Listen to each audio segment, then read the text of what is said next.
Olá pessoal, estamos de volta então, vamos agora à quinta questão, a questão agora sobre a teoria do crime, a gente está ingressando de forma mais aprofundada na teoria do crime, não é?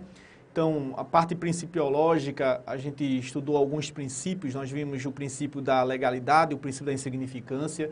Na verdade, o princípio da insignificância, ele tem muita relação, como a gente começou a perceber, com a própria teoria do crime, né? Porque ele interfere diretamente no fato típico, já que você não vai ter, né, uma tipicidade material, ou seja, uma ofensa relevante ao bem jurídico tutelado pela norma. Então, se não há uma tipicidade material, né, só temos uma tipicidade formal, não haverá tipicidade, consequentemente não haverá fato típico e, consequentemente, eu não terei o próprio crime sendo caracterizado.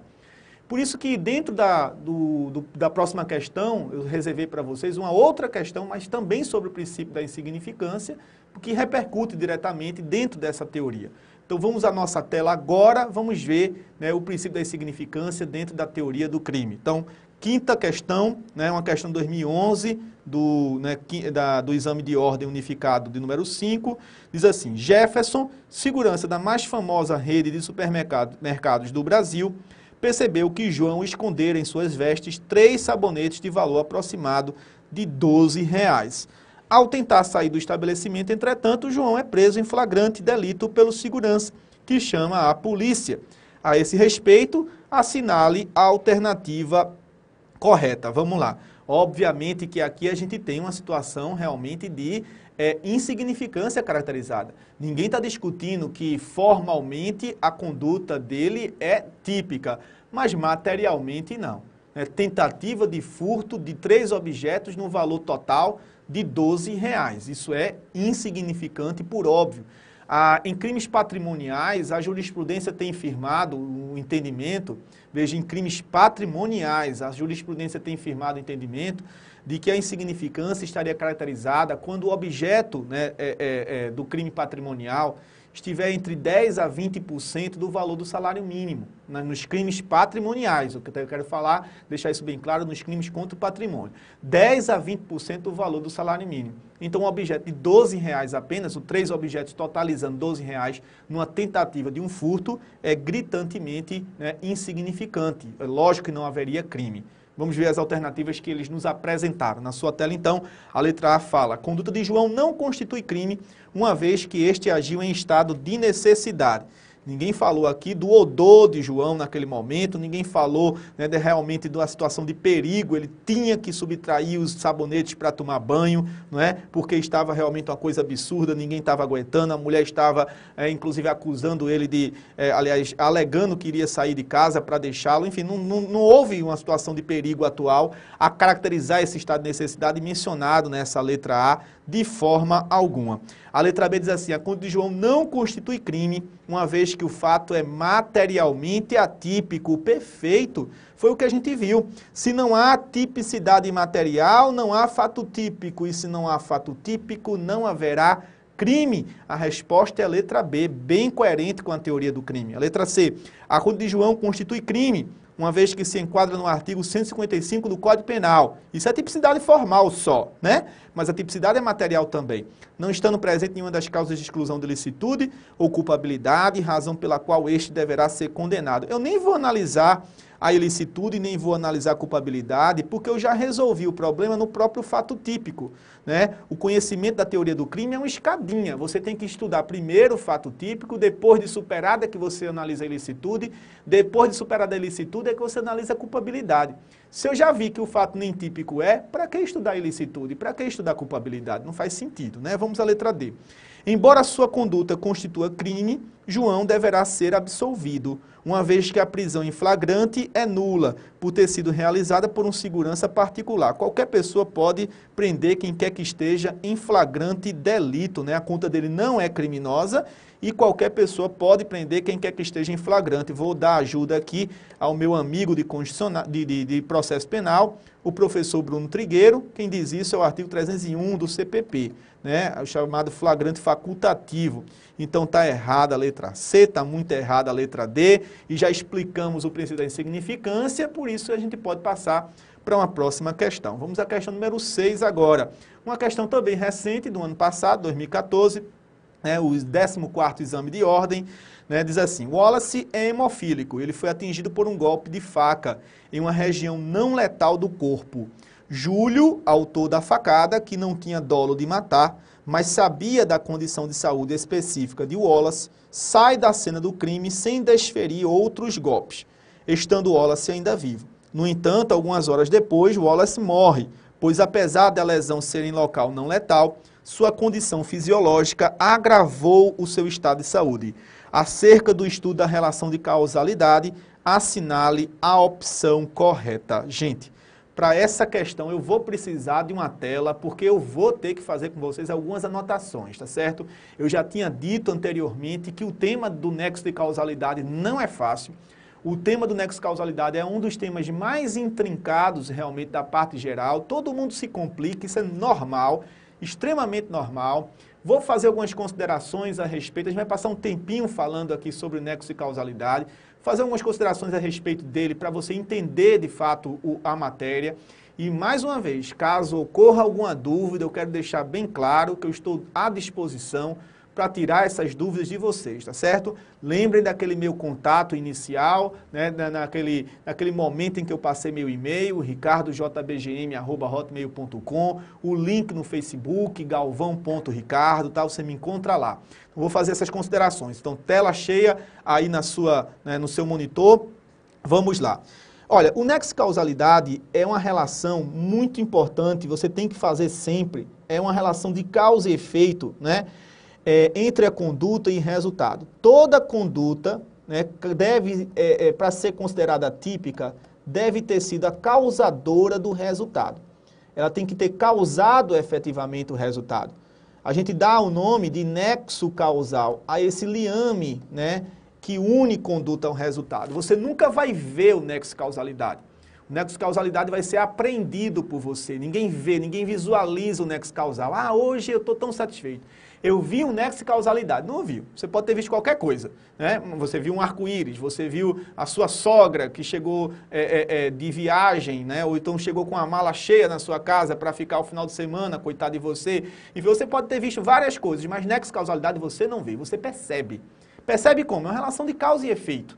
Veja, se você come uma coisa estragada, você já sabe qual é a consequência. E logicamente que eu não vou aqui explorar essa matéria, né? É extremamente desagradável. Então, se você come uma coisa estragada, você sabe qual vai ser o efeito disso. Então, quando você passa por uma situação difícil, está lá, né, vomitando, passando mal, você já tenta encontrar a causa para aquele efeito. Ah, rapaz, se eu não tivesse comido aquela dobradinha, se eu não tivesse comido aquela buchada, essas comidas tipicamente nordestinas pesadas, que quando mal preparadas podem levar essa consequência realmente desastrosa no seu organismo, né?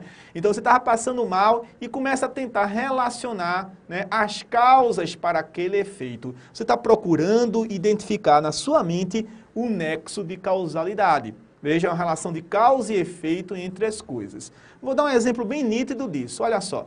José atirou em João. José atirou em João.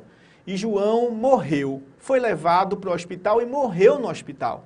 Foi feita uma perícia tanatoscópica, foi feito o exame cadavérico para se constatar a causa mortis. E a causa da morte constatada no laudo foi envenenamento. Veja que coisa estranha. José atirou em João, João foi levado para o hospital, lá no hospital morreu, mas a causa da morte foi um envenenamento. Então a pergunta é, existe nexo de causalidade entre a conduta de José e a morte de João? Claro que não. Se o resultado foi devido a um envenenamento, então não há esse nexo de causalidade, tá? Exclua a conduta de José. Se José não tivesse atirado em João, João teria morrido? Teria, porque ele morreu envenenado. Envenenado como, Ricardo? Você não falou de veneno? É porque antes de sair de casa, João, né, recebeu, né, a sua sogra. A sua sogra disse que ele não podia sair sem tomar um leite. E no leite de João, dado pela sogra, havia veneno. Quer dizer, a senhora lá, a sogra de João, só foi à casa dele para envenená-lo e matá-lo. Colocou veneno no leite dele, né, deu o leite a ele, ele tomou o leite para não fazer uma desfeita com a sogra e, resultado, passou mal na rua, oportunidade em que encontrou José, que efetuou o disparo de arma de fogo contra ele, coitado, né? Muito inimigo na vida, e aí terminou vindo a falecer. Faleceu por conta de quê? Do envenenamento da sogra ou do disparo da arma de fogo? Do envenenamento. Não há nexo de causalidade entre a conta de José e a morte de João. Há sim entre o envenenamento praticado pela sogra e a morte dele, a morte da vítima. Então veja, mesmo que José não tivesse atirado em João, João teria morrido do mesmo jeito. Então nexo de causalidade é muito importante você estudar, essa relação de causa e efeito entre as coisas. Quando a gente tem o nexo de causalidade assim apresentado, é muito fácil. Em termos bastante simplórios, nexo de causalidade é relação de causa e efeito, já aprendi. O problema é que o nexo de causalidade é muito mais complicado, porque o nexo de causalidade envolve o estudo das concausas. O que são as concausas? Concausas são outras causas que podem interferir no resultado. Veja, eu estou analisando a conta de José, não é? José atirou em João, mas além da conta de José, também tivemos para o evento final a conta da sogra de João, que o envenenou. Então são várias causas que podem interferir no resultado. É o que a gente chama de concausas. Concausas são outras causas que podem ou não interferir no resultado. Vamos então, a tela cheia eu vou colocar aqui, tá certo? Concausas, vamos estudar as concausas. E as concausas, essas outras causas que podem interferir no resultado, elas podem ser apresentadas de 3 formas diferentes. Elas podem ser, essas causas, elas podem ser anteriores à conduta praticada, elas podem ser simultâneas à conduta que você analisa e elas podem ser posteriores à conduta analisada. Quando a concausa é anterior, aí no esquema, à conduta que você analisa, nós dizemos que a concausa é pré-existente. É assim que a FGV vai lhe trazer, causa pré-existente. Quando ela é simultânea, quando ela acontece ao mesmo tempo, a gente diz que a causa é concomitante. E quando ela é posterior, a gente diz que ela é superveniente. A gente não, até a lei mesmo chama causa superveniente, tá? Se você pegar o artigo 13, parágrafo 1º do Código Penal, você vai ver. A superveniência de causa relativamente dependente exclui a imputação quando por si só produz um resultado. Nós vamos discutir isso depois, tá certo? Então vejam, estudar a nexo-causalidade não é somente estudar essa relação de causa e efeito, é sobretudo estudar o fenômeno das concausas, sejam elas pré-existentes, concomitantes, supervenientes. Vamos analisar a conta de José. José atirou em João, João morreu. Morreu por conta do disparo da arma de fogo? Não. Morreu por conta do envenenamento. Ou seja, anteriormente, pré-existente a causa, portanto. Anteriormente à conta de José, a sogra de João já o tinha envenenado. Então isso é uma causa pré-existente, é uma causa anterior à conduta que você analisa, que é a conduta de José. Existe uma causa anterior que interferiu para o resultado, na verdade, nesse caso, causou o resultado. Poderia ter sido uma causa simultânea. Vamos imaginar que no instante em que José tivesse atirado em João, no exato instante em que ele atirou em João, a vítima tivesse sofrido um colapso cardíaco e tivesse morrido. Então, se no momento em que você atira na vítima, ela tem um colapso cardíaco e morre, então você morreu em virtude do colapso, essa causa é simultânea. Ela é concomitante à conduta que você analisa. Poderia ter sido uma causa superveniente, uma causa posterior. O exemplo clássico da ambulância que você estuda nos manuais, qualquer manual básico traz isso. José atirou na vítima, José atira em João, João é colocado numa ambulância e na tentativa de chegar mais rápido ao hospital, a ambulância vem a capotar e João morre. Morreu no desastre da ambulância. Não morreu em virtude do disparo da arma de fogo. Não morreu em virtude das lesões causadas pelo disparo. Então, a morte no capotamento da ambulância é uma causa superveniente. É uma causa posterior à conduta que você analisa, que foi o disparo da arma de fogo.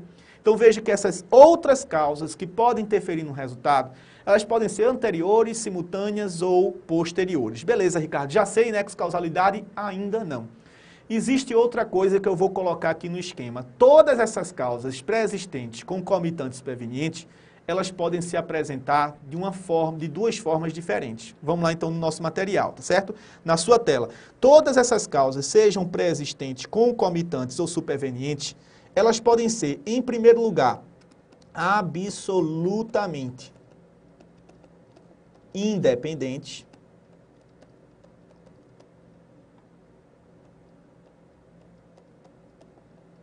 E elas podem ser relativamente independentes. E aí você precisa, né, realmente de uma explicação do que significa uma causa absolutamente independente e uma causa relativamente independente. Então não basta estudar causa pré-existente, concomitante e superveniente. Você tem que saber se elas são absolutamente ou relativamente independentes, tá certo? Vamos ver lá então? Tranquilo, anote aí, tá certo? Qualquer coisa você dá uma pausa, porque eu vou falar um pouco rápido. A gente está na metade do tempo desse bloco e a gente tem outras questões para resolver. Então a causa absolutamente independente é aquela que causa o resultado sozinha, sem qualquer interferência da conduta analisada. Então, quando a causa é absolutamente independente, ela sozinha é responsável pelo resultado, sem qualquer contribuição da conduta que você analisa. Olha só, quando José atirou em João, João foi levado para o hospital e morreu no hospital em virtude de um envenenamento, como ficou claro no laudo pericial, no laudo da perícia tanatoscópica, no exame cadavérico. Você percebe que antes de José atirar em João, João já tinha sido envenenado. O envenenamento foi o único responsável pela morte de João. Não houve qualquer contribuição da conduta de José para o evento morte. João morreria independentemente de José ter atirado nele. Se você pensar assim, ainda que José não tivesse atirado em João, João teria morrido da mesma forma, porque ele morreu em virtude do envenenamento. Não houve qualquer contribuição da conduta de José para o resultado final morte. Então, o envenenamento é uma causa pré-existente, como a gente viu, e absolutamente independente. Absolutamente independente por quê? Porque sozinha essa causa causou o resultado. Foi responsável pelo resultado, sem qualquer contribuição da conduta analisada. Ricardo, mas como é que seria uma situação de uma causa pré-existente relativamente independente, né? Primeiro eu tenho que dizer o que é uma causa relativamente independente, para a gente então colocar o exemplo, que aliás é o exemplo da questão, certo? Causa relativamente independente, você vai anotar, é aquela que não produz o resultado sozinha. A causa relativamente independente, ela não produz o resultado sozinha, senão quando em conjunto com a conduta analisada. Então, a causa relativamente independente, ela não produz o resultado sozinha, senão quando em conjunto com a conduta que você analisa. Ou seja, o crime, o resultado final, né, o dano a determinado bem jurídico protegido, é uma consequência de uma soma. A conduta analisada se soma à concausa, seja pré-existente, concomitante, superveniente. As duas causas elas vão se somar para que o resultado aconteça. Veja como é diferente da causa absolutamente dependente. Porque na causa absolutamente dependente, né, a causa sozinha, ela gera o resultado. A concausa sozinha é responsável pelo resultado. Aqui não. Aqui você tem uma soma de fatores para ocasionar o evento. Veja como fica claro nesse exemplo aqui. Você tem um amigo que é hemofílico, como diz a questão. Então, a hemofilia é uma causa anterior à sua conduta, é uma causa pré-existente. Sabendo que o seu amigo é hemofílico, você pega e corta uma artéria dele. Então, intencionalmente, você corta uma artéria, vamos imaginar, do seu amigo hemofílico. A hemofilia sozinha gera a morte. Sabe que a hemofilia é uma doença que impede, dificulta a coagulação sanguínea. Sozinha, a hemofilia não mata. Né? Porque se há uma dificuldade de coagulação sanguínea, né, a pessoa pode morrer por hemorragia, ela só vai morrer em virtude da hemorragia se ela sofrer algum dano à sua integridade física. Então, sozinha, a hemofilia não geraria o óbito. O corte que você produziu no seu amigo, entre aspas, numa pessoa normal não geraria morte, porque uma pessoa normal teria condições, né, de fazer com que o seu organismo teria condições de fazer com que o sangue estancasse, e ela não viria a óbito necessariamente por conta daquele corte pequeno. Mas o corte numa pessoa hemofílica, está dando para notar? O corte numa pessoa hemofílica gera o resultado morte. Você tem uma soma de fatores para o resultado final, para o evento final. É isso que é uma causa relativamente dependente. Quando você causa um dano à integridade física de um hemofílico, né, você tem uma soma de fatores para a produção de um determinado resultado. E essa causa hemofilia é uma causa pré-existente relativamente independente. Porque ela contribui para o resultado final, mas sozinha ela não causa um resultado final, senão quando em conjunto com outra conduta que você venha a analisar. Então vamos voltar agora ao enunciado e tentar responder a questão. Tem uma diferençazinha nesse enunciado em relação ao exemplo que eu acabei de dar. Vamos ver qual seria, olha só.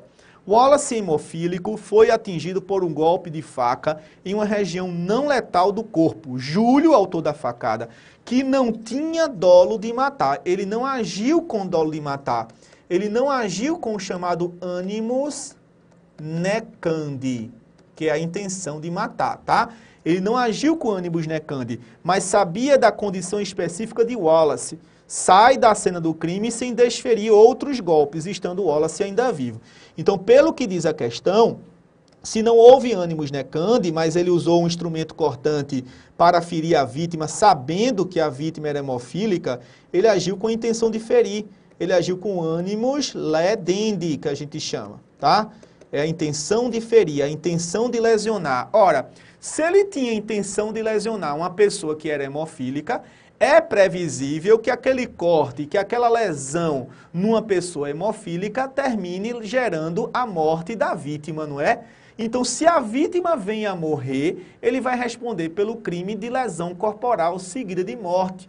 Ele vai responder por aquela forma qualificada de lesão corporal tratada no artigo 129, parágrafo 3º do Código Penal. Vamos ver se é isso que acontece? É enunciado na sua tela. No entanto, algumas horas depois, Wallace morre. Tá vendo? Pois, apesar de a lesão ser em local não letal, sua condição fisiológica, pessoa portadora da patologia da hemofilia, agravou o seu estado de saúde. Acerca do estudo da relação de causalidade, assinale a opção correta. Então, diante do que a gente já explicou, já dá para a gente responder. Letra A. O fato de Wallace, né, ser hemofílico é uma causa relativamente independente, pré-existente, anterior à conduta. E Júlio não deve responder por homicídio culposo, realmente, né? Porque se a intenção dele era ferir e ele feriu, causando a morte por culpa, a gente tem uma forma pré-terdolosa de infração, mas sim por lesão corporal seguida de morte. É essa a resposta que você deve assinalar. Vamos somente, para não dizer que a gente não viu, vamos somente analisar os erros das letras B, C e D. A letra B diz que o fato de Wallace ser hemofílico é uma causa absolutamente independente e pré-existente. De jeito nenhum, essa causa pode ser tida como absolutamente independente, já que ela não causa um resultado sozinha. Ela só causou o resultado morte quando em conjunto com a lesão corporal, não foi? Então não é absolutamente dependente. C. O fato de Wallace ser hemofílico é uma causa absolutamente independente concomitante. Não, é relativamente independente e não é concomitante, ela é pré-existente, ela é anterior à conduta praticada. E Júlio deve responder por homicídio culposo, que não seria o caso também. D. O fato de Wallace ser hemofílico é uma causa relativamente independente, concomitante, não, é pré-existente. E Júlio não deve responder por lesão corporal seguida de morte, mas sim por homicídio culposo. Seria lesão corporal seguida de morte, nunca homicídio culposo, porque deixou clara a questão que a intenção dele era realmente de ferir, não era uma intenção de matar a vítima, tá certo? Vamos a uma outra questão, a questão número 7, a gente ainda tem 7 minutos, eu vou falar rapidinho sobre essa questão. Aliás, a questão trata de uma matéria muito importante, muito frequentemente cobrada, é a matéria teoria do erro. O erro é muito importante para a sua prova, uma matéria que você tem que estar realmente muito consciente porque nas provas de primeira fase e segunda fase, o erro é uma constante. É verdade que no 15º exame de ordem não foi cobrada a matéria do erro, nem na primeira, nem muito menos na segunda fase. Na verdade, destoou do que é comum na FGV. Mas se não foi cobrado no 15º, quem sabe não será nesse 16º? Quem sabe não será no 17º? Aquele para o qual você está se preparando, aquele para o qual você está se dedicando, junto com o EVP, na OAB, tá certo? Vamos lá, questão número 7, uma questão que envolve um holandês, e quando trata em matéria de erro, geralmente coloca um holandês, eu acho que o examinador não gosta da Holanda. Diz assim, Eslo, holandês e usuário de maconha, que nunca antes havia feito uma viagem internacional, veio ao Brasil para a Copa do Mundo, assistindo ao jogo Holanda e Brasil. Bom, se ele assistiu esse jogo, ele deve ter gostado, né? A gente que sofreu. Assistindo ao jogo Holanda e Brasil, decidiu, diante da tensão, fumar um cigarro de maconha nas arquibancadas do estádio. Ô, Eslo, não pode fazer isso aqui no Brasil, né, rapaz? Aqui ninguém fuma maconha, não. E, imediatamente, os policiais militares de plantão o prenderam e o conduziram à delegacia de polícia. Diante do delegado de polícia, Eslo, completamente assustado, afirma que não sabia que no Brasil a utilização de pequena quantidade de maconha era proibida, pois no seu país é um hábito assistir a jogos de futebol fumando maconha. Tá bom, Eslo, lá, né? Aqui não pode, aqui é uma infração penal. O uso de entorpecente é descrito como infração penal na Lei 11.343 de 2006, que é a nossa nova Lei de Drogas. É verdade que essa infração penal é uma infração penal pequena, no sentido de que não é mais punida com pena privativa de liberdade, mas, mesmo assim, ainda se considera uma infração penal e ele deveria ter respeitado as nossas leis. Não respeitou por quê? Você acha justo punir Eslo se ele realmente demonstra que não tinha capacidade de entender que o fato era ilícito? Vejam. Duas coisas que a gente vai detalhar em outra questão, porque o tempo não permite para essa, tá certo? Duas coisas existem em relação ao erro. O erro pode impedir que o agente saiba o que faz. Existe uma determinada modalidade de erro que impede que o indivíduo saiba aquilo que faz. Por exemplo, uma enfermeira vai ministrar um antibiótico num paciente do quarto 10 da ala em que ela dá plantão. Sendo que esse antibiótico foi dado por um médico, já no recipiente aberto. Ela confiou no médico, o médico disse, enfermeira, aplique essa medicação ao paciente do quarto 10. Doutor, cadê o lacre? Eu já tirei para facilitar a sua vida. A enfermeira, coitada, pegou aquela medicação, aplicou no paciente do quarto 10, que mais coitado ainda veio a morrer, porque dentro do recipiente não havia medicação, havia veneno colocado pelo médico inimigo do paciente. A enfermeira, quando aplicou a medicação, ela matou o paciente do quarto 10, mas matou sem consciência do que fazia. Ela não sabia que matava alguém. Ela errou em relação a um dos elementos do tipo penal. Quando o indivíduo pratica uma conduta típica sem consciência de estar praticando a conduta típica, a gente diz que há um erro de tipo. Vou repetir. Quando alguém pratica uma conduta típica sem consciência de praticar essa conduta típica, se equivocando sobre um dos elementos que compõem o tipo penal, a gente diz que há um erro de tipo. Às vezes o indivíduo sabe plenamente o que faz, só imagina que a conduta é, na verdade, permitida quando a conduta é proibida. Vamos à situação do holandês de Eslo. Eslo sabia que o cigarro que fumava era maconha? Sim, ele sabia. Veja como é diferente se alguém tivesse dado um cigarro, toma um cigarro, né, Carlton, toma um cigarro Free, toma um cigarro Marlboro, e ele foi fumar e na verdade estava fumando maconha sem saber. Aí seria erro de tipo, ele não sabia que usava a droga, ele imaginava, por ter sido induzido a erro, imaginava que ali era um cigarro normal, um cigarro lícito. Seria erro de tipo, né? Agora, Eslo sabia, tinha plena consciência de que aquilo que ele fumava era o cigarrinho do diabo, que aquilo era o cigarro do capeta, que aquilo era a maconha, mas mesmo assim fez uso do cigarro. né? Por quê? Porque ele imaginava que, como no país dele, o Brasil também admitiria a conduta. Então, como é que eu vou censurar esse indivíduo? Como é que eu vou reprovar esse indivíduo? Como é que eu vou dizer se que ele age com culpabilidade se ele não tinha a mínima consciência de que a sua conduta era proibida? Ele imaginava que a conduta era permitida. É verdade que o desconhecimento da lei é inexcusável, ninguém discute isso. O próprio Código Penal, no artigo 21, quando trata desse erro, diz: o desconhecimento da lei é inexcusável, mas o erro sobre a ilicitude do fato, em casos pontuais, pode isentar o agente de pena ou diminuir a pena se o erro fosse um erro superável. Nesse caso de Éslo, me parece que o erro era insuperável pelas circunstâncias concretas. Então ele ficaria isento de responsabilidade. Afinal de contas, ele errou por conta de uma circunstância específica, né? É porque ele era estrangeiro, nunca tinha feito uma viagem internacional e no Brasil achou que aquela conduta talvez fosse autorizada, tá certo? Então me parece que é um erro invencível, um erro de proibição. Quando o indivíduo pensa que o que faz é conforme a ordem jurídica, quando ele sabe o que faz e pensa que é conforme a ordem jurídica, quando na verdade é contrária a ela, isso a gente chama de erro de proibição, está no artigo 21 do Código Penal. Então vou só resumir para depois detalhar em outra questão. No erro de tipo, a gente não sabe, não tem consciência sobre um dos elementos do tipo penal, ele não sabe o que faz. No erro de proibição, a gente sabe plenamente o que faz, como Éslo sabia. Só imagina que está agindo conforme, quando na verdade age contrariamente à ordem jurídica. E por isso, a ausência de ilicitude, a ausência da potencial consciência de ilicitude leva à exclusão da culpabilidade e, consequentemente, isenção de pena. Vamos ver então as alternativas na sua tela. Sobre a hipótese apresentada, assinale, portanto, a opção que apresenta a principal tese defensiva. A principal tese defensiva é o erro de proibição. Um erro de proibição que a gente classifica como direto e inevitável, né? Ou seja, que não dava de fato para evitar, razão pela qual deve ser isento de pena. Aí você vai aplicar aqui a regra do artigo 21 do Código Penal. Ele sabia o que fazia, mas pensava que estava agindo conforme, quando na verdade estava agindo contrariamente à ordem jurídica. Já estourei o tempo, inclusive, tá certo? Então vamos parar por aqui.